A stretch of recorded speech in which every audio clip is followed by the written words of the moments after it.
Christian life நம்ம தியானிக்கலன்னா ஆண்டவருடைய நீதி நமக்கு என்ன கிடைக்காதுன்னு கிடைக்காது. சரியான புரிதல் இல்லைன்னா, நல்லா புரிஞ்சுங்க, சரியானதை நீங்க கேட்டாதான் சரியானது புரிய ஆரம்பிக்கும். அப்பதான் விசுவாசம் பெருகும். கேள்விப்படாவிட்டால் எப்படி விசுவாசிப்பார்கள்? நல்லது சரியானது நீ கேட்டாதான் விசுவாசம் உனக்குள்ள வளரும். அந்த விசுவாசம் தான் நீதியை கொண்டு வரும். மத்தபடி நீங்க சொல்றதா இது பாரு, இது இப்படிதானே. நீ ஆதாம பத்தி பேசிட்டு இருக்கிற. ஆதாம் உலகத்தின் நீதி வேற, நம்முடைய இயேசு கிறிஸ்துவனுடைய நீதி வேற. ஆதாம் உலகத்தின் நீதி என்ன சொல்லுது? அவன் என்ன நினைக்கிறான்னு அதை சொல்லுது. இயேசு கிறிஸ்துவ உலகம் அது இருக்கிறதை இருக்கிற வண்ணமாக எடுத்து காமிக்குது.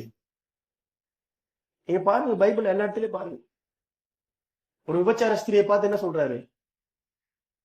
எல்லாரும் அவளை குற்றப்படுத்துறாங்க. அவளுடைய விஷயத்துல நல்லா புரிஞ்சுங்க, ஒரு மனுஷனுடைய விஷயத்தை பொறுத்த வரைக்கும் பாதியில நியாயம் தீர்க்கும் ஆதாமின் உலகம். பாதியில நியாயம் தீர்க்க மாட்டாரு என்னைக்குமே. பாதியில நியாயம் தீர்க்க மாட்டாரு ஆண்டவர். முழுமையா பார்த்துட்டு ஒரு படத்தை ஃபுல்லா பார்த்துட்டு நியாயம் தீர்ப்பாரு. ஆதாமின் உலகம் பாதியில நியாயம் தீர்க்கும். இயேசு பாதியில நியாயம் தீர்க்க மாட்டார். ஃபுல் படத்தை பார்ப்பாரு. ஃபுல் படத்தை வச்சுதான் நியாயம் தீர்ப்பாரு. 5000 வருஷத்துக்கு முன்னாடி என்ன உலக தோற்றத்துல இருந்து ஸ்டார்ட் பண்ணுவாரு. நம்ம ஆளுங்க எப்போ 500 வருஷம், நம்ம ஆட்கள் 500 வருஷம், 100 வருஷம், 50 வருஷம். முந்தானியத்து நடந்த சம்பவத்தை வச்சு என்ன பண்ணுவாங்க நம்ம ஆட்கள்? நியாயம் தீர்ப்பாங்க.